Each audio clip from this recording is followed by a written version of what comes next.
eu sou Gustavo Carriconde, seja bem-vindo ao Resumo Cast, o maior podcast de livros para empreendedores do Brasil. Nós estamos no ar desde 2016 e agora em vídeo no YouTube. E o convidado de hoje do Resumo Cast é Estudo de Casos, Gestão do Amanhã. Esse livro foi escrito por Sandro Magaldi e José Salib Neto, Estudos de Casos, Gestão do Amanhã. O que está por trás do sucesso das empresas escaláveis? Aprenda como os casos Magazine Luiza, Mercado Livre, iFood, Nubank, Best Buy e Domino's Pizza. Então temos aqui o sumário do livro.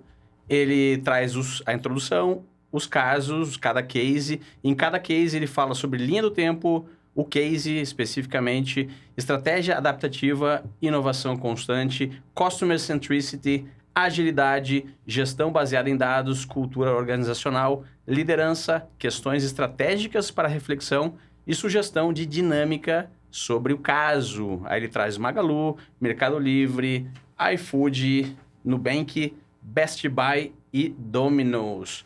Então o livro tem a introdução. Traz a linha do tempo de cada case com ilustrações, o case propriamente dito, e aqui uma parte super legal do livro, que são as questões estratégicas para a reflexão. Então é um livro que pode ser usado em workshops e dinâmicas e sugestões para dinâmicas sobre cada um dos cases. Temos aqui a bibliografia e os autores. Então está aqui, Estudo de Casos, Gestão do Amanhã, e hoje eu estou aqui com o Sandro Magaldi, que é já um convidado frequente nosso aqui no Resumo Cast. Seja muito bem-vindo, Sandro, para falar sobre essa tua mais recente obra, Estudo de Casos, Gestão do Amanhã. Prazer estar aqui com você, agora pessoalmente, né, Gustavo? Sempre uma honra. Eu sou ouvinte, né? De longa data, inclusive. Então é sempre muito bom poder compartilhar as nossas obras com você. Legal! Que pena que o Salib não está aqui, possivelmente no próximo a gente convida ele. Mas eu já vou começar, Sandro, perguntando sobre qual foi a conclusão que você chegou ao estudar tantos cases assim, utilizando a metodologia que vocês explicam aqui na introdução do livro. Fala um pouquinho sobre isso. Olha, Gustavo, você sabe que a principal conclusão que a gente chega ao desenvolver esse projeto, ela está muito dirigida ao que nos motivou a desenvolver o projeto. Nós percebemos, Gustavo, que ao longo desses anos, as organizações acabaram imprimindo um modelo de gestão muito dinâmico, particular, para se adaptar a esses novos tempos. Com isso, houve o que nós chamamos de um descasamento. Um descasamento entre o conteúdo e o conhecimento que é estruturado na academia e o conteúdo e o conhecimento que é desenvolvido dentro das organizações. Hoje, em algumas frentes, você aprende muito mais olhando a estratégia, estudando, analisando a estratégia da organização, do que exclusivamente por meio das referências acadêmicas. Então, o principal achado nosso é como é possível você aprender por meio das práticas que as organizações estão adotando para serem bem-sucedidas, utilizando aí sim um arcabouço teórico para isso. Porque também, se eu só analisar a história da organização, vai me faltar um suporte para que eu possa estruturar um conhecimento mais claro sobre o que levou aquela organização até aquela estratégia, o que levou aquela organização a ser tão ágil, o que levou aquela organização a tomar aquelas medidas e decisões. Então, a principal conclusão é que hoje nós aprendemos muito ao estudar os casos de empresas que estão sendo bem ou mal sucedidas na adaptação a essa nova realidade e correlacionar isso com uma base teórica, porque isso lhe dá condições de escalar esse conhecimento no seu próprio negócio. Legal. E para estudar esses cases, vocês desenvolveram, posso dizer assim, uma metodologia que ela é baseada nos building blocks, isso. Né? Então, vocês quebram o case e o caso em alguns blocos. Exatamente. E analisam individualmente como um médico examinaria os órgãos separados de um paciente. Exatamente. Da onde surgiu isso, né, Gustavo? Essa obra já é a nossa 7ª obra, né? 6 em conjunto com o Salib e uma que é uma obra autoral. Mas é o 7º projeto. E nós temos falado muito, desde a Gestão do Amanhã, que estivemos juntos aqui, sobre a necessidade de termos uma visão mais holística para as organizações e não uma divisão fracionada em silos. O que eu quero dizer é o seguinte, hoje você tem temas que são centrais para a evolução de uma organização que não pertencem a nenhuma área, eles são multidisciplinares. Quais são os temas? Então, foi baseado nisso que nós chegamos nessa visão dos building blocks, né? Blocos de construção de conhecimento, onde nós temos temas transversais. Então, começa com a visão de modelo de negócios, né? Qual é o modelo de negócio da organização? É totalmente transversal, e aí vem 6 building blocks. Estratégia adaptativa e inovação. Como é a estratégia dessa organização e como ela está adaptada ao contexto e gera inovação constante. Customer centricity. Quais são os elementos que mostram que essa organização é centrada no cliente e quais são as práticas que ela adota visando torná-la cada vez mais uma organização centrada nas demandas do cliente. Agilidade. Né? Quais são os elementos que demonstram que essa organização é uma organização ágil? Lembrando que a agilidade vai além dos métodos ágeis. A agilidade é uma filosofia que permite com que a organização tome decisões assertivas e rápidas. Né? Gestão baseada em dados. Essa organização, quais são os elementos que mostram que essa organização tem um processo decisório baseado em dados? Ou seja, ela utiliza os dados como o norte da evolução do seu negócio. Cultura organizacional, né? Nós temos um livro só sobre cultura, o Novo Código da Cultura, que também temos um podcast aqui no Resumo Cast. Mas como é a cultura dessa organização e como ela é uma alavanca para o seu crescimento? E, finalmente, liderança. Qual é o modelo de liderança que faz com que essa companhia tenha condições de ter pessoas alinhadas ao seu propósito? Note que esses 6 building blocks, Gustavo, eles não são de uma área, de um departamento em específico. Eles são multidisciplinares. Então, a visão dos building blocks me permite analisar uma companhia de forma holística, ou seja, como um todo, entendendo a transversalidade de cada um deles. Agilidade, por exemplo.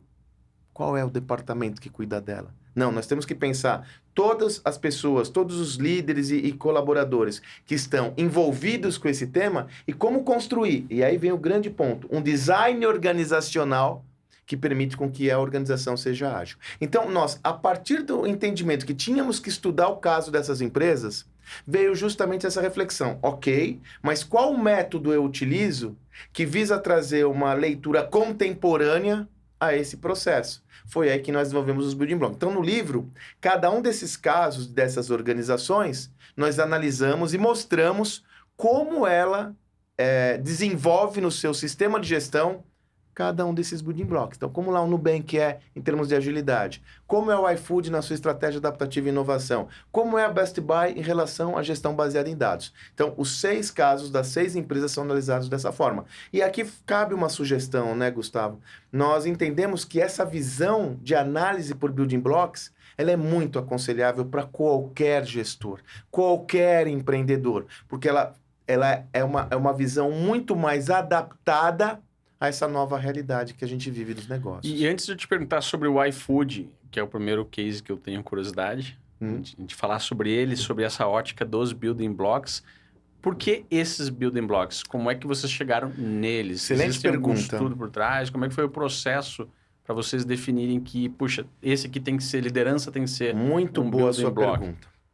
Em 2018, nós começamos a nossa jornada de buscar traduzir de uma forma clara quais são os movimentos que têm acontecido na sociedade que impactam o mundo empresarial e como as organizações e líderes devem reagir. Nós começamos esse projeto em 2016, em 2018 foi quando nós decidimos nos dedicar integralmente a esse projeto e nós lançamos o livro Gestão do Amanhã. Desde então, Gustavo, nós temos estudado extenuantemente essa temática. Como adaptar o seu sistema de gestão a esse mundo em transformação. Depois de termos lançado o Gestão do Amanhã, nós começamos a desenvolver um arcabouço de pensamento e de pesquisa e de estudos que nos parece que é o mais adequado para essa nova realidade. Foi daí que nós vimos a necessidade de estruturar um conhecimento mais profundo sobre cultura organizacional, lançamos o novo Código da Cultura, e, posteriormente, estratégia, quando lançamos a estratégia adaptativa. Essas 3 obras, inclusive, nós tivemos aqui no Resumo Cast. Esses 6 building blocks, eles são a tradução desses estudos de 4 anos, né? Então, se você pegar o novo código da cultura, a gente tem a cultura aqui. Se você pegar o estratégia adaptativa, nós justamente nos dedicamos a falar. No estratégia adaptativa, nós temos um framework, que é um framework baseado em inovação, dados, gestão baseada em dados, agilidade e centralidade do cliente. Só aí já tem vários outros... 5 building blocks. Faltava building só blocks. liderança. E a liderança é o nosso próximo livro, que nós vamos ter a oportunidade de estar aqui, Entendi. que é o Liderança Disruptiva. Tá pra Então, quando? Nós vamos lançar ele no final de agosto. Maravilha. Final de agosto. Então, nós vamos ter a oportunidade já e trazemos o Salib junto, né, Legal. para falar sobre liderança. Então, a nossa tese, nós construímos um construto de aprendizado, isso é um palavrão, mas nós construímos um framework, um modelo, Gustavo, que a nossa visão é a seguinte: para que uma organização seja bem-sucedida, ela tem que, primeiro, estar adaptada ao ambiente onde ela está inserida. É aí que vem a gestão do amanhã. A partir daí, ela tem que modelar 3 sistemas do seu sistema organizacional: cultura, estratégia e liderança. Então, os building blocks são derivados justamente dessa estrutura, onde na estratégia que nós fizemos um desmembramento em agilidade de dados. Entendi. Não, Nos parece, veja, para que você tenha uma análise completa, né, você vai ter que usar esses building blocks e aí sim, a partir dele, você pode fazer uma reflexão mais estruturada em departamentos ou áreas. O que eu quero dizer é o seguinte: a partir do momento que você tem uma visão do seu sistema, como a agilidade está introjetada no seu sistema, aí você pode ter uma análise particular sobre como o seu sistema financeiro se adapta a isso, sacou? Muito E aí bom. você pode fazer uma análise transversal. Ah, Meu legal. sistema financeiro em relação à agilidade, gestão de dados, cultura, liderança, estratégia e centralidade do cliente. Então, essa é a nossa tese, é construir uma lógica que seja transversal. Conhecimento funcional de um lado, transversalidade por meio dos building blocks do outro. Legal. Vamos para os cases. Sandro, posso te perguntar sobre o iFood? Muito bom. O iFood então, se a gente puder ter um close aqui, é uma história que começou em 97, segundo a linha do tempo. Sem dúvidas, quando nem era Não é iFood, algo né? recente, né? Sim. E ele percorre uma linha do tempo onde vários eventos foram acontecendo, o mundo foi mudando Não há dúvidas, e não há o negócio dúvidas. foi se adaptando, né? Obviamente que a mentalidade do iFood, talvez em 97, fosse muito diferente da de hoje, mas o que, por exemplo, tem na estratégia adaptativa do iFood hoje que transforme o modelo de negócios do iFood em um modelo diferenciado e inovador? Muito bom. Ou vai falando sobre alguns outros Muito building boa a blocks sua aí? questão, muito boa. O iFood tem uma particularidade, né, Gustavo, que é muito interessante. O atual controlador do iFood não é o fundador do iFood. O Grupo Móvel, né, não é o fundador do iFood. O iFood começa lá atrás, eu até peguei o livro que eu queria lembrar como Disque Cook, em 1997. Agora, o turning point, o ponto de inflexão do iFood, quando ele deixa de ser apenas um delivery com foco muito restrito, acontece justamente em 2011, quando ele é adquirido pela Móvel e se transforma no iFood, da forma como nós conhecemos. A partir daí, ele imprime um ritmo de crescimento muito expressivo.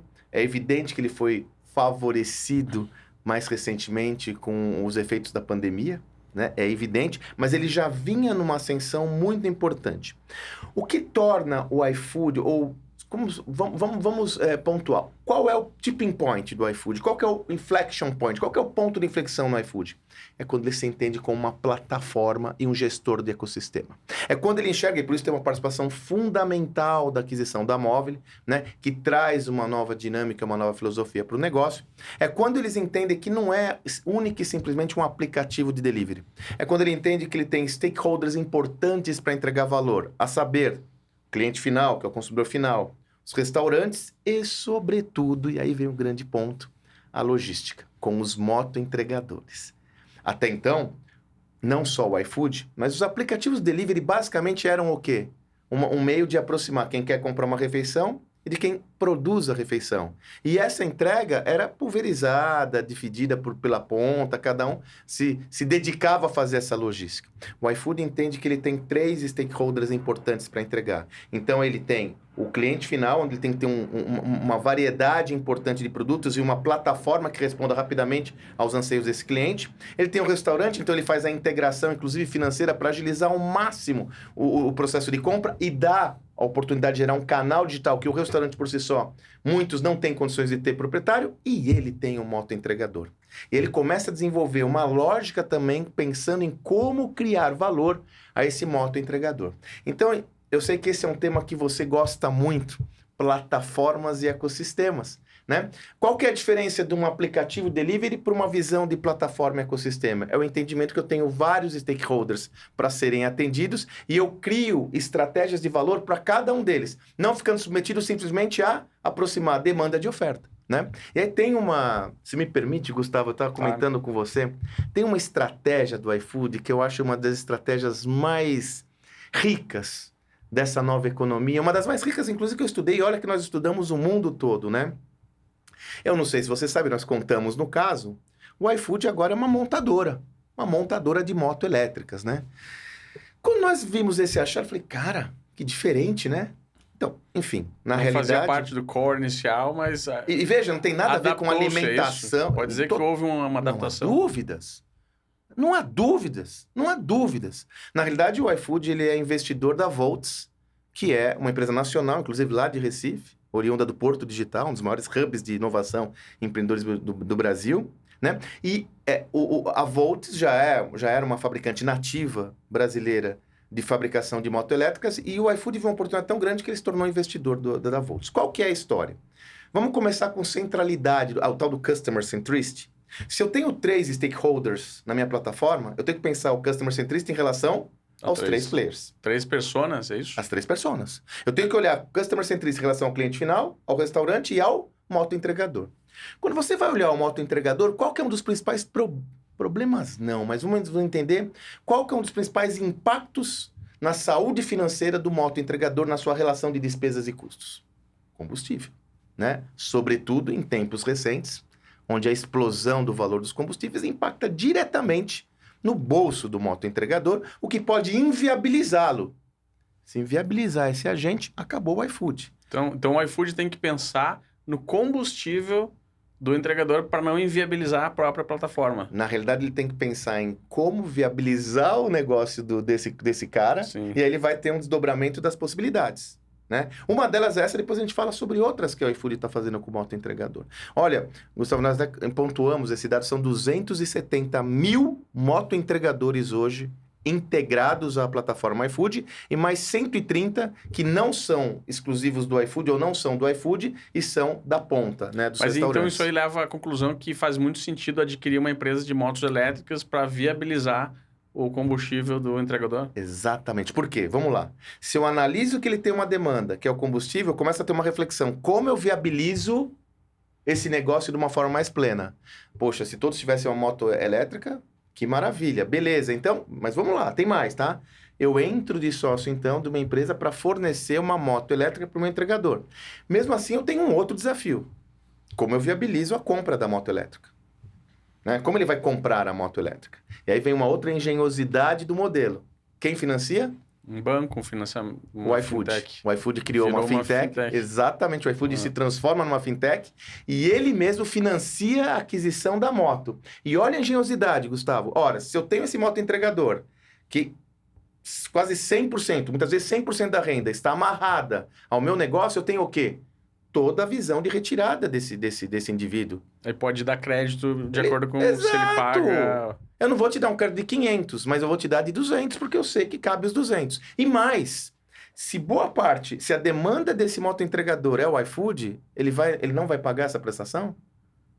Se ele ficar inadimplente, ele pode sair da plataforma. Mas mais ainda, o iFood pode reter o valor na saída, na retirada. Isso já está acontecendo, Sandro. E vamos mais longe. Porque eu estive no iFood recentemente, e hoje você vai no campus do iFood, você tem inúmeras motos elétricas lá já. Já está rodando. É que está rodando agora, iniciando o rollout, mas você vai ver. Olha, isso é tão importante, Gustavo, que a expectativa do iFood e da Volts é ser o maior fabricante de motos elétricas da América Latina.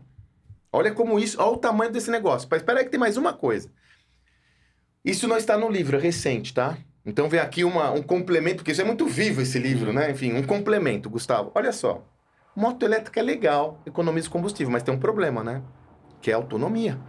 Eu não posso ficar toda hora parado Para recarregar. 30 minutos, 40 minutos para recarregar a moto, correto? Qual foi a solução? E aí, olha, ó, visão de ecossistema. De novo, que eu sei que é um tema que você gosta. Ecossistema. O que eu faço? Eles fizeram uma parceria com os postos Ipiranga, aonde o motoboy com a moto elétrica do iFood ou qualquer moto elétrica, chega no Ipiranga e você fala, tá, mas o cara vai ficar 30 minutos carregando? Pega outra. Pega outra. Tá pronto. E note que isso influencia o quê? No desenvolvimento da moto elétrica, porque tem que ser desenvolvida de uma forma onde rapidamente eu tiro a bateria e coloco outra. E é assim que está acontecendo, está começando a acontecer agora, mas eu não tenho dúvidas que tem um potencial esse negócio gigantesco. Vamos olhar sobre a ótica do negócio, Gustavo? Bom, então eu sou um iFood. Lembra que a gente falou qual que é a diferença lá do começo e desse modelo de negócio, né? De ser uma mera plataforma de delivery para isso. Eu sou o iFood, eu tinha uma fonte de receita, que era das transações. Eu cobro do restaurante uma comissão da transação. Opa, eu criei outro fluxo de receita agora. Eu vou ganhar com a venda da moto elétrica, eu vou ganhar com a taxa financeira do empréstimo e vou fidelizar mais ainda os meus motoentregadores. Então eu crio uma nova fonte de receita, eu fidelizo esse player, mas tem mais uma última coisa. Quando a gente fala de todos os stakeholders de um ecossistema, eu não posso esquecer um que hoje talvez seja o mais importante. Qual é? A sociedade. Com a moto elétrica, eu diminuo minha emissão de carbono, eu diminuo minha emissão de poluentes e tenho um modal de energia mais limpa que vai criar mais valor à sociedade. Cara, é fantástico, né? Não, legal. Mas você diria que essas soluções disruptivas e tão criativas estão disponíveis para qualquer segmento, varejo? Vamos embora. Varejo. Vamos falar de varejo? Vamos temos lá. o Best Buy no livro. Beleza. Outra linha, tá? Veja, e aí que vem a nossa tese. Eu tenho que entender o meu negócio como um promotor de um ecossistema, como protagonista de um ecossistema e promover conexões de valor para gerar potencialmente novos fluxos de receita. Vamos falar sobre varejo, nós temos Best Buy no livro. Best Buy, nós escolhemos Best Buy de propósito, sabe, Gustavo? Porque a gente queria pegar uma companhia da economia tradicional e Best Buy já quebrou umas 4 vezes, cara. Uhum. E se... Fala um pouquinho para o pessoal que não está acostumado com o Best Buy, como é que é o case? A Best Buy é uma empresa de eletroeletrônicos americana, ok? Tipicamente americana, não está no Brasil. Todo mundo que já foi para Miami, já foi para Orlando, para Nova York, você tem muitas Best Buys. Chegou a ser uma das maiores empresas do varejo americana, mas teve sérios problemas, sobretudo quando a Amazon entrou no jogo e o digital ficou forte. E aí, com esses sérios problemas, a gente conta essa história no livro, ela teve que se reinventar. E se reinventar várias vezes, né? Mais recentemente, e isso está no livro, que deu tempo de trabalhar o livro, houve um impacto da pandemia, né? Ela conseguiu se estruturar muito bem, inclusive trazendo a Amazon para a plataforma. Qual foi a lógica dela, Gustavo? Peraí, eu tenho uma coisa que a Amazon não tem, que é capilaridade. Que tal, ao invés de ficar brigando com a Amazon no preço, eu me posicionar como uma empresa premium, de serviço premium, né? Então ela tinha comprado uma... Capilaridade por causa das lojas físicas. Ela tinha muita loja física. A Amazon não tem loja física. E aí, olha que coisa, ela tinha adquirido uma startup chamada Geek Squad, especializada em assistência técnica. Ela fala, tá, eu não posso batalhar no preço, eu tenho que batalhar no valor. Então, e se eu oferecesse um serviço superior a que todos podem oferecer, sobretudo quem compra no digital? Ele pega a Geek Squad e transforma a Geek Squad numa armada de provedores, de assessores de suporte técnico, né? E aí ela começa a se posicionar da seguinte forma: aqui você tem um atendimento especializado, você tem instalação, ou seja, ela sai daquele grupo estratégico para batalhar no preço, se comoditizando, sendo indiferenciada, para ir para outro grupo onde o tema é valor, ok? E aí ela consegue se reerguer, inclusive a Amazon começa a vender por meio da Best Buy. Né? Se você for em qualquer Best Buy, você vai ter um corner lá da Amazon, onde é possível comprar vários produtos da Amazon, né? Porque a Amazon viu a necessidade de estar junto. Isso foi um dos motivos que a Best Buy se ergue.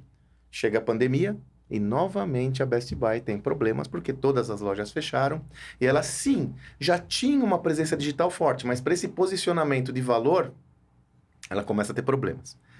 E aí vamos falar sobre geração de novos fluxos de receita, similar ao da moto no iFood. Customer Centricity. Ela observa que a tecnologia é um tema.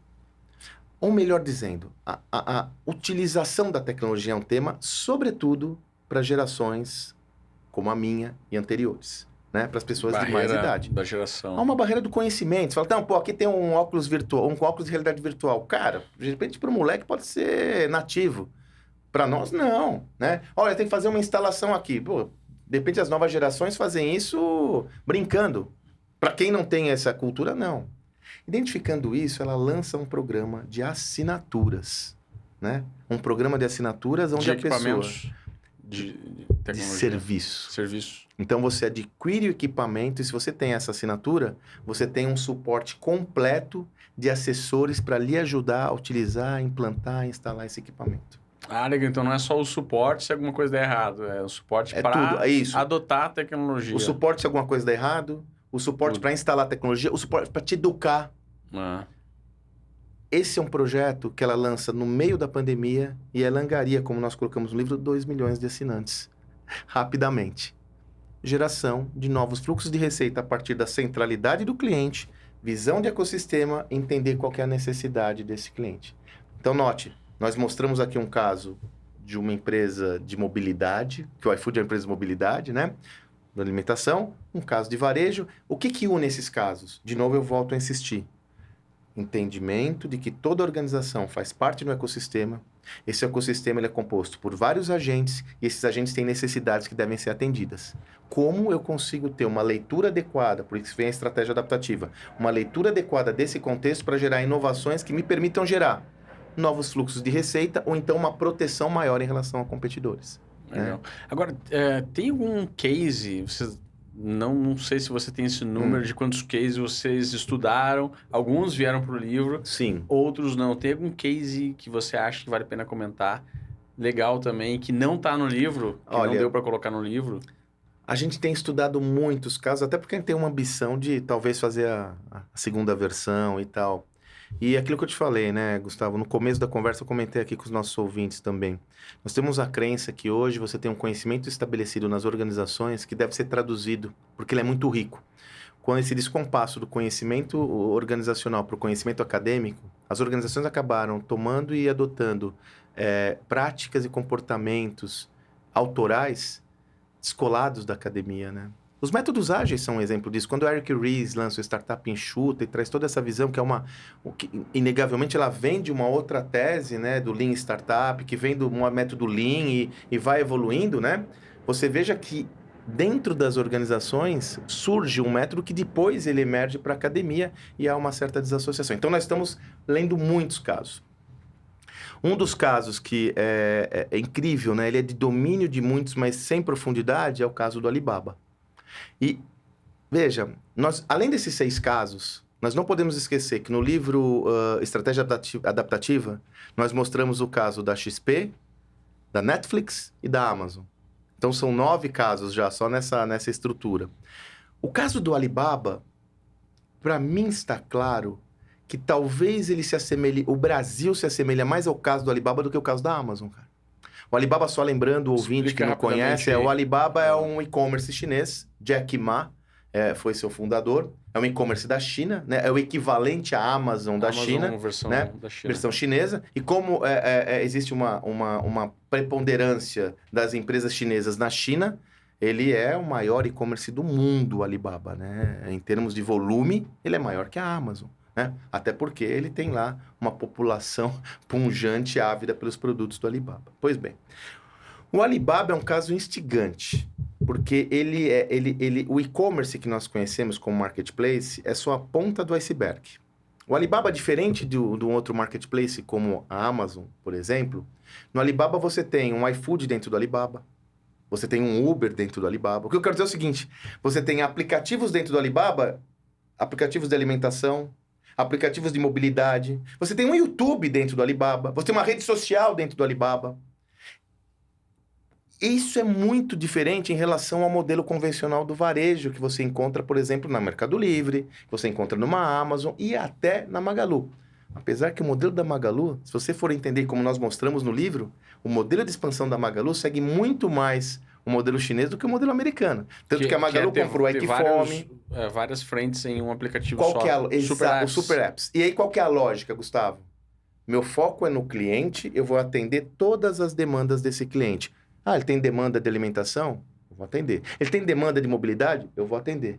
Essa é uma lógica uma lógica estratégica diferente dos marketplaces convencionais. E o Alibaba, meu caro, o ecossistema do Alibaba é muito grande. É muito grande. Todo ele baseado numa vertente. Mas o cara não tem foco? Como assim? Essa ia ser a minha próxima pergunta. Ele não tem foco? Qual que é o foco? O entendimento das demandas do cliente e aproveitar as sinergias provenientes dessas demandas. Então, um dos modelos, um dos negócios mais importantes do Alibaba é o negócio de logística, né? A Canyon. A empresa de logística do Alibaba é uma potência, cara. Ela tem acordos com mais de 300 companhias aéreas de todo mundo e já em mais de 180 companhias aéreas de todo mundo e em mais de 300 países da Europa e Ásia ela entrega em 24 horas. Mas para isso ela montou uma estrutura de logística, né? E só para tangibilizar isso eu finalizo aqui do Alibaba, né? Isso é tão interessante, Gustavo, que estava estudando o Alibaba e vi nessa Canyon, eles têm um serviço de mobilidade urbana, de gestão de cidades. Por exemplo, de gestão inteligente de semáforos. Aí você fala, cara, o que isso tem a ver? Tem tudo a ver. Porque como o objetivo deles é entregar rápido e a logística é fundamental, eles começaram a desenvolver um serviço para ajudar as cidades para ter um espaço semafórico mais inteligente para eles entregarem mais rapidamente. Entendi. Esse é o foco. Mas esse tipo de solução disruptiva não está só apenas disponível para uma grande plataforma, uma grande corporação. Como é que é o pequeno empreendedor que está nos acompanhando e pode ser disruptivo, mas ele não consegue ter tantos, né, tentáculos e... Mas vamos pensar o seguinte, Gustavo, nós contamos 6 histórias nesse livro. Dessas, as 6 começaram pequenininhas. Né? Mas se você pegar 3, Mercado Livre, iFood e Nubank, cara, esses caras hoje têm... O Mercado Livre é uma das maiores empresas da América Latina em faturamento. Ou melhor, em valor de mercado, perdão. Né? Taliel e a Vale estão ali batalhando sempre. Daqui a pouco o Mercado Livre tende a se deslocar. Se você lê no livro, as empresas começaram literalmente de porta de garagem. Uma visão figurativa, né? Sem recursos, com founders sem grana, que fizeram acontecer. Então, a reflexão que eu faço sempre é o seguinte: quando eu olho essas organizações hoje, elas estão grandes, robustas, eu falo, isso não é para mim. A reflexão não deve ser essa. Por isso que eu adoro Linha do Tempo.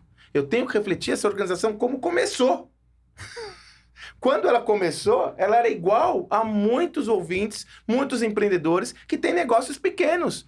Qual motivo levou essa organização de ser uma organização pequena a uma organização emblemática e protagonista dessa nova economia? O seu mindset, a sua visão de negócios, a sua orientação e a sua crença de que ela poderia ter essa ambição. Eu vejo que muitas vezes, Gustavo, eu não quero entrar aqui na vala comum da autoajuda. Você sabe que eu sou um dos fundadores de um portal que desenvolve estudos de caso de empreendedores. Então, o meusucesso.com, eu estudei mais de 35 empreendedores. Eu mesmo colocamos esse negócio no ar. Eu sou um dos fundadores, né? O Flávio Augusto, controlador. Então, eu vi isso na prática. Então, eu não quero desmerecer de fora, assim, não, é fácil, é moleza, é só você pensar. Não, não é isso que eu tô falando. Mas eu não tenho dúvidas que muitas vezes nós temos, sobretudo no Brasil, um complexo de vira-lata e falar, isso não é para mim. Eu colocando na cabeça que isso não é para mim, não será. E quando você entra nas organizações como um consultor para falar sobre esses building blocks, uma das formas de fazer com que os building blocks se aperfeiçoem é mudando o mindset das pessoas, é trabalhando a cultura. Como é que você faz na prática para mudar a cultura de uma organização que quer se tornar disruptiva? Excelente pergunta. Gustavo, toda empresa tem uma cultura. Nós falamos sobre isso quando nós fizemos nosso podcast sobre o novo Código da Cultura, né? Toda organização tem uma cultura. Você tem 2 colaboradores, você tem uma cultura. E essa cultura ela é derivada da filosofia, da visão de mundo do fundador. Então, se tiver 1, 2 pessoas, já está irradiando sua cultura. Pois bem, o que é a cultura? O que é a cultura de um negócio? É seu modo de pensar. É sua filosofia. É sua filosofia que se traduz em práticas, comportamentos, rituais, processos, mas no fundo... Porque as pessoas fazem sem olhar o manual. Exatamente. Eu tenho uma das definições que a gente usa no Código da Cultura que eu mais gosto. É meu jeito de ser. Jeito de ser. Cultura é o jeito de ser do Resumo Cast, é o jeito de ser da Amazon, é o jeito de ser. Aqui tem um jeitão. É claro que com a organização vai ficando mais robusta, eu crio processos, métodos para fortalecer essa cultura. Pois bem, então, se cultura é meu jeito de ser, ele é resultante uma organização, uma empresa não existe, né, Gustavo? Eu sempre comento, uma empresa é uma abstração jurídica. Né? Aqui no Brasil é um CNPJ. O que existe de fato são pessoas reunidas em prol de um objetivo comum. Então, quando eu falo da cultura, eu falo de um pensamento coletivo que é resultado da soma dos pensamentos individuais. Como eu mudo uma cultura? Mudando o conhecimento. Se o meu conhecimento estabelecido, se o meu repertório, ele remonta a uma realidade que sim deu certo durante muitos anos ou décadas, mas ele não está adaptado a essa, como eu me adapto? Mudando meu repertório, adaptando o meu repertório, adaptando o meu conhecimento, adaptando o conhecimento das pessoas a essa nova realidade. Então, no final do dia, a transformação cultural demanda a transformação da mentalidade, do repertório das pessoas. É por isso, Gustavo, que tem um elemento que está muito presente nessa obra, em todas as nossas obras, que é a importância do aprendizado. Eu só mudo se eu aprender, se eu tomar contato, se eu conhecer e se eu executar aquilo que eu aprendi. Então, quando a gente fala sobre, eu entro com essa visão de building blocks na companhia, ela fala, tá, legal, eu vou evoluir, eu vou mudar. Essa mudança se consubstancia aonde? Como? Em aquisição de conhecimento sobre cada uma dessas estruturas e a aplicação desse conhecimento. Eu sempre falo uma coisa, o conhecimento não tem valor ao ser consumido. O conhecimento tem valor ao ser expresso. Então, se eu ler o nosso livro... Expresso seria alguém se comportar... Execução. De acordo com o conhecimento ou a convicção que tem. Vamos fazer um exemplo prático, né? De toda a estrutura, você dá uma contribuição, como você mesmo disse, né? Há quase 10 anos, 6 anos trabalhando nessa lógica, catequizando as pessoas com o valor do conhecimento. A pessoa ouve um podcast seu, lê o livro, se ela não fizer nada com aquilo, vai ficar guardado só para ela. Aquele valor ele é relativizado, a não ser que ela seja um professor, uma professora, ou algo do gênero. Dá alguns exemplos de mau comportamentos de empresas do mundo real que você viu, baseados na cultura. É tipo assim, o pessoal que chega em reunião atrasado. Então, primeiro, resistência ao novo. Né? Assim, primeira coisa é a resistência ao novo. Sabe aquela história que eu falo? Uma brincadeira, mas uma das maldições do século é aqui é diferente. Que é o dilema do inovador, né? Não, isso aí... Não é pra gente. Aqui é diferente. Aqui já se faz assim há 10 anos. Achei o máximo isso, sabe, Gustavo? Mas o negócio do iFood, achei o máximo. Mas aqui não funciona, não. O aqui é diferente, ele cria uma barreira para o aprendizado. Comportamental. Porque repele... Você concorda? Se aqui é diferente, nunca não vai haver nada que eu aprenda que seja razoável de execução no meu negócio, porque aqui é diferente, eu sou diferente. Mas as pessoas que falam isso, elas não estão pressionadas pelas suas tarefas diárias, vamos lá. Que já são sobrecarregadas. Você sabe que eu tenho até uma camisa, né, com uma frase, que você também é admirador dele, uma das minhas maiores referências intelectuais é Peter Drucker. Você lembra que há uma frase que é atribuída a Drucker, aliás, uma curiosidade, não existe registro histórico que seja dele. Queria usar essa frase, não usei porque não há um registro histórico que seja dele. Entendi. Que é aquela que a cultura devora a estratégia todo dia no café da manhã, né? Isso é uma lógica interessante, né? Porque a cultura é tão forte que ela devora a estratégia. Eu fiz uma camisa, no Gestão do Amanhã, a gente pediu licença para Drucker e até fiz uma camisa, Gustavo. A rotina devora o pensamento estratégico todo dia no café da manhã.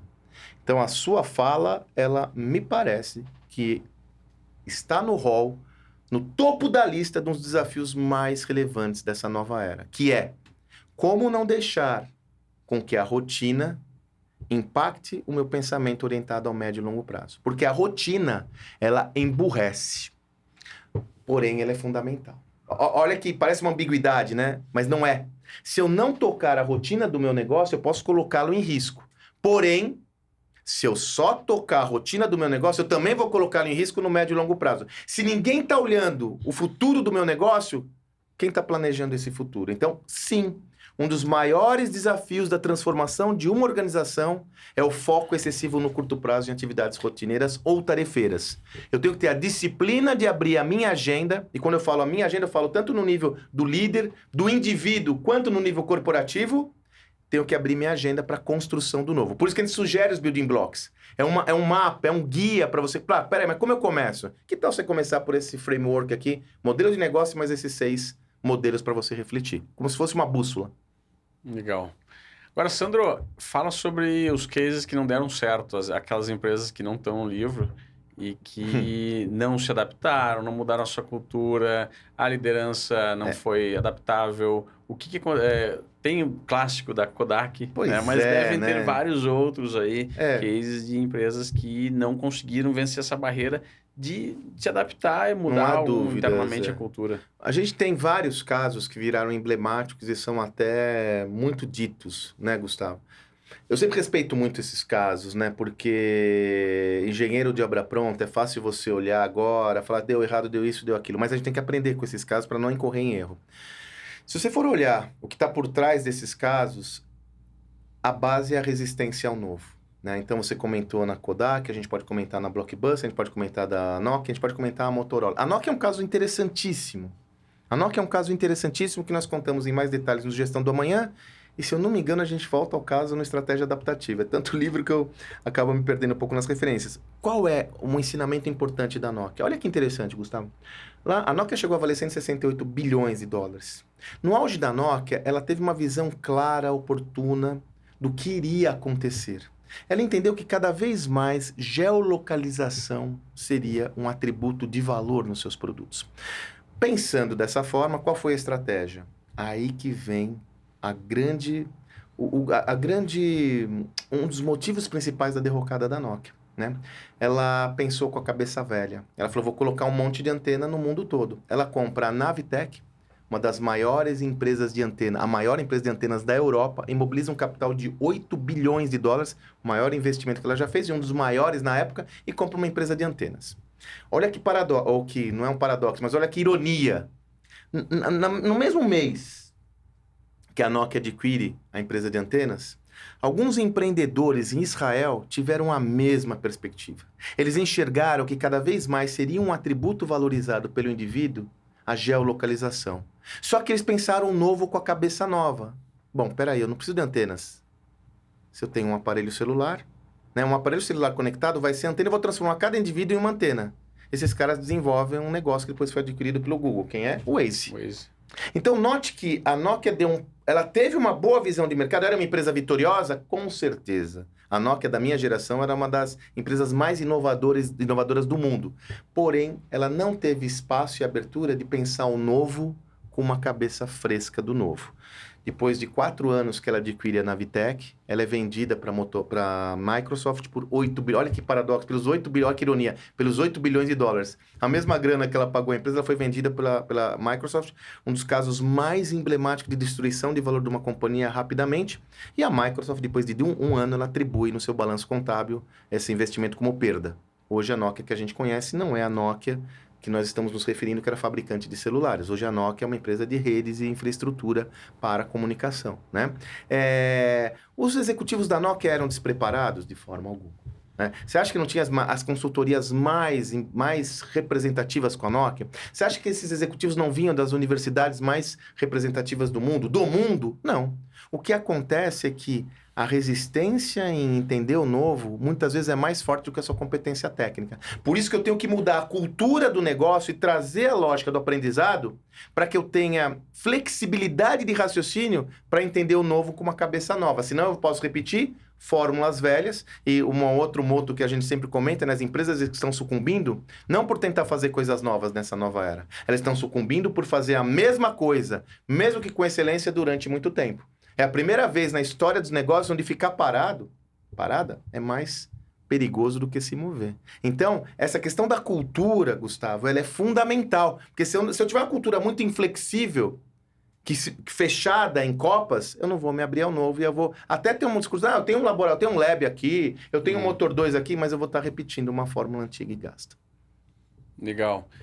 E a cultura, então, ela é impactada pelas crenças, convicções das pessoas, os hábitos, os comportamentos, e muitas vezes uma pessoa entra sem cultura nenhuma, com uma cultura diferente, em uma empresa onde a cultura é muito forte, ela modifica as coisas que ela pensa, o que ela acredita, o que ela acaba fazendo, se comportando de forma a ser assimilado ali pelo ambiente que ela está incorporada. Então, isso me leva a crer, o Sandro me corrige se eu estiver errado, que o RH é um dos departamentos mais importantes, porque o RH é que vai atuar na cultura, o que vai trazer pessoas. Deixa uma mensagem aí para quem trabalha com RH Eu e diria... quer se Pois manter Gustavo. relevante. Eu nos diria próximos que anos. deveria ser. Deveria ser. Se os líderes dos departamentos de pessoas, de recursos humanos, não entenderem a relevância da cultura, vai ser mais um cavalo que passa encilhado que alguém vai subir nesse cavalo, né? Já houve outros casos como esse, como reengenharia, outros métodos que passaram à luz dessa lógica e foi dominado por outra área. A questão da cultura ela é multidisciplinar, ela envolve toda a organização, mas tem que ter uma liderança sobre isso. E é inegável que a área de recursos humanos de pessoas é a que está mais gabaritada para liderar esse processo. Porém, para isso, é necessário que os profissionais de recursos humanos e pessoas se aprofundem de uma forma como se não houvesse amanhã nessa temática da cultura, porque ela envolve muitas variáveis, Gustavo. É uma temática que envolve comportamentos, processos, práticas. Como eu disse, ela é multidisciplinar, ela não pode ser vista como da área de RH. Então, o executivo de RH, o líder desse processo, ele tem até a capacidade de engajar toda a organização nessa lógica. No final do dia, isso daqui tem que estar na pauta, na agenda do CEO. E o líder de RH, a área de RH, tem a condição de se apropriar disso e liderar esse movimento. Porém, é necessário ter o conhecimento para isso. Eu vejo que ainda a gente tem uma discussão larga sobre o nível de preparo de líderes para lidar com esse contexto. E esse é um gap importante que vem se acentuando ao longo desses últimos anos, né? Legal. Sandro, para quem você e o Salib escreveram esse livro? Para quem é esse livro? Esse livro é para... Veja, eu diria que temos 3 públicos bem claros. Empreendedores e empreendedoras de organizações dos mais diversos portes. Ah, mas Sandro, eu sou uma organização B2B, não tem... Cara, você aprende com... Por isso que o Building Block é importante. Você aprende com a estrutura de caso e aí você faz um deparo. Inclusive, o livro tem, no final, uma sugestão de questões e estratégias para você fazer para o seu negócio. Então, uma sugestão de dinâmica para você fazer no seu negócio, um how-to, né? Sim. Então, para empreendedores e empreendedoras de organizações dos diversos portes, para executivos, pessoas que estão em posição não só de comando, mas estão conduzindo organizações para que elas possam refletir sobre essa prática nos seus negócios. E um terceiro público, de profissionais liberais, consultores, professores, que querem ter uma ferramenta para prover esse tipo de conhecimento nas organizações. Essas são as nossas 3 personas claras: empreendedores, executivas e profissionais liberais, professores, consultores e quem lida com conhecimento. Legal. Explica como é que funciona essa sugestão de dinâmica sobre casos. Tem várias sugestões. Exato. Aqui, cada uma relacionada sobre um case. Exatamente. Né? Então, o grupo lê o case Isso. e depois se reúne, faz um workshop e debate isso. Exatamente. E nós ensinamos, por exemplo, passos. Vamos pegar um exemplo bem concreto aqui. Nós temos 6 dinâmicas, né? Então, por exemplo, no caso do iFood, a nossa sugestão de dinâmica é os 5 passos para montar seu squad. Então, como eu monto um squad no meu negócio? Aí você tem os 7 passos para construir a jornada do cliente. Aí você tem os passos para você construir indicadores de meta para o seu negócio. Então, você tem 6 sugestões de dinâmicas que você pode desenvolver usando um método de Design Thinking, por exemplo, colocar toda a sua turma e rodar para construir esse conhecimento na prática. É um modelo como fazer mesmo, o how-to, né? Que a gente achou importante, porque eu vi tudo isso, como eu faço no meu negócio? Peraí, eu te dou... Tem 6 frameworks aqui para você construir. E você acredita que consistentemente realizando esses workshops e promovendo esse tipo de iniciativa, isso vai gradualmente mudando a cultura das pessoas? Qual é a tua experiência prática com isso? Não tem como não efetividade. mudar. O Gustavo, não tem como não mudar, porque isso tem um efeito prático e um simbólico. Na medida que você começa a envolver sua organização, as pessoas da sua organização, com essa temática, traz um método de análise, elas começam, só de começar a pensar, a transformação já começa, Gustavo. Por quê? Lembra que você falou da rotina? A rotina não permite com que as pessoas reflitam sobre perspectivas estratégicas. Então tem que quebrar a rotina. Eu tenho que gerar uma interferência na rotina com um novo ritual para mudar a rotina das pessoas. Simples assim. Então aqui não deixa de ser um ritual simbólico até, mas prático também, para tirar as pessoas da zona de conforto e colocá-las num direcionamento mais propositivo para pensar o novo. Tenho certeza disso. Eu também tenho certeza que é muito complexo. Eu tenho certeza que é possível, mas tenho certeza que isso demanda você fazer uma boa gestão do tempo, demanda você criar rotinas, demanda você criar rituais para viabilizar isso. Então, não se trata de uma atividade trivial. É necessário muita energia e investimento, sobretudo da liderança. Legal. E você como escritor, agora o Sandro Magaldi, escritor, pesquisador, empreendedor também, empresário, o que mudou na tua vida Boa. quando você passou pelo processo de escrever e pesquisar esse livro especificamente? Eu sei que esse Muito livro ele é bom. fruto também de uma pesquisa que Muito geraram extenso. outros livros, mas especificamente desse, qual foi alguma convicção que você mudou? Cara, é incrível a sua pergunta, né? Pode parecer leviano, mas não é. É a visão de que é possível, sabe, cara? É possível para qualquer organização, para qualquer gestor. Veja, quando eu falo que é possível, eu não caio de novo no discurso raso, comum, de que você pode enriquecer e ficar milionário em 2 meses. O que eu quero dizer é o seguinte, é possível você prover a transformação no seu negócio. É possível... Gustavo, eu acho um absurdo esse mindset, às vezes, essa mentalidade, essa verdadeira crença limitante, né? Assim, não, isso daqui não é para minha empresa. Cara, é possível você ter uma empresa de qualquer porte, qualquer segmento e ter um pensamento de classe mundial. Por que não seria? Mas que raios faz com que não seja possível isso? Então é curioso que depois dessa jornada, na construção desses frames, todo mundo pode. Se eu tenho um pet shop, eu posso pensar assim. Se eu tenho uma consultoria de arquitetura, eu tenho uma agência de marketing, eu posso pensar dessa forma. E olha, Gustavo, você sabe que nós temos uma imersão, que você, inclusive, é um dos professores, né?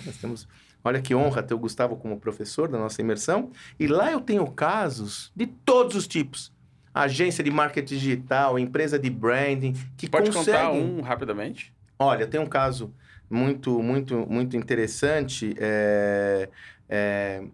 por exemplo, do Gabriel. Eu não vou citar especificamente a empresa, mas se nós voltarmos aqui, se ele me autorizar, eu cito, né? Que é uma empresa especializada em produzir produtos.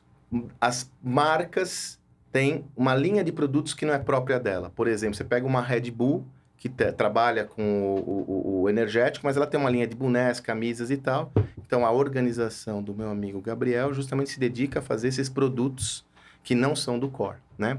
E a partir dessa reflexão que nós tivemos, ele é um dos alunos da imersão, abrimos, né? Trabalhamos juntos na abertura de frentes, de novos fluxos de negócio. Ele começou a entender que essa lógica que ele desenvolvia para essas marcas podia ser uma linha de negócios a ser franqueada para outras marcas que não só essas. E aí, por exemplo, hoje ele atua com um dos principais clubes de futebol do Brasil, desenvolvendo toda a linha de produtos que não são exclusivos de uniformes e tal para essa empresa, que sequer pensava que havia isso. Então ele abriu uma linha de consultoria no seu negócio, baseado simplesmente em olhar o ecossistema, entender suas competências e monitorar e mapear oportunidades de negócio, né? Criou novos fluxos de receita, ele criou um outro negócio. É o nosso motor 2 do crescimento. Uma organização de dezenas de colaboradores, nem tanto, que consegue ter essa perspectiva ampla e clara sobre isso. Então, qual foi o investimento realizado nisso? O investimento em conhecimento, em aprendizado. Esse foi o investimento principal. Agora, na prática, ele criou uma modelagem nova e foi validar no mercado, e deu certo. E tá bombando. Depois, se ele me autorizar, eu posso voltar aqui para você e falar qual é a empresa. Podemos até chamar o Gabriel, qual é a empresa, quais são as equipes e assim por diante. Tá legal. Qual é a frase de camiseta do livro que você colocaria? Uma frase do livro? Do livro? Que você colocaria numa camiseta. Ou uma frase ou uma ideia. Olha, não há nada mais importante do que aprender... Não há nada mais valioso do que aprender com a prática. Não há nada mais valioso do que aprender com a prática. Muito bem. Já usava isso lá no meu sucesso, aliás. Legal. Sandro, deixa aí teus contatos, por gentileza. Explica como é que funciona a tua imersão. Poxa, Gustavo, nós temos, eu e o José Salib Neto, temos uma imersão proprietária, uma imersão em mentoria, que acontece no modelo híbrido, boa parte dela é digital e um encontro presencial. É um programa de formação, são 8 semanas, onde nós navegamos justamente em todo o nosso construto de aprendizado, com muitos casos práticos, e ela envolve também uma mentoria conosco.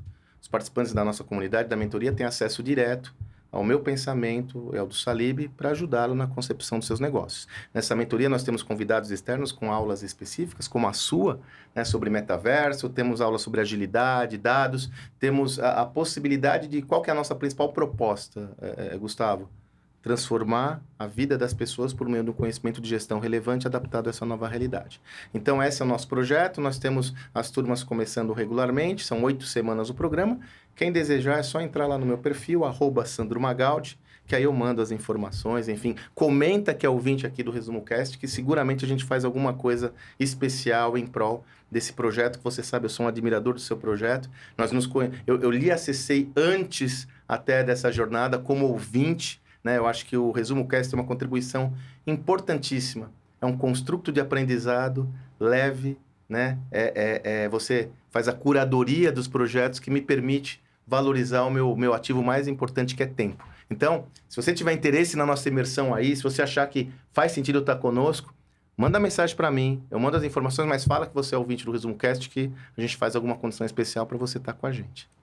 Legal, Sandro, obrigado pela tua presença aqui, Sandro Magaldi. O livro está disponível, obviamente, na Amazon. Estudo de casos, gestão do amanhã. Se você curtiu esse episódio do ResumoCast, não esqueça de curtir também o nosso canal. Deixe um comentário aqui nos comentários do YouTube. Isso ajuda a gente a propagar o algoritmo desse conteúdo.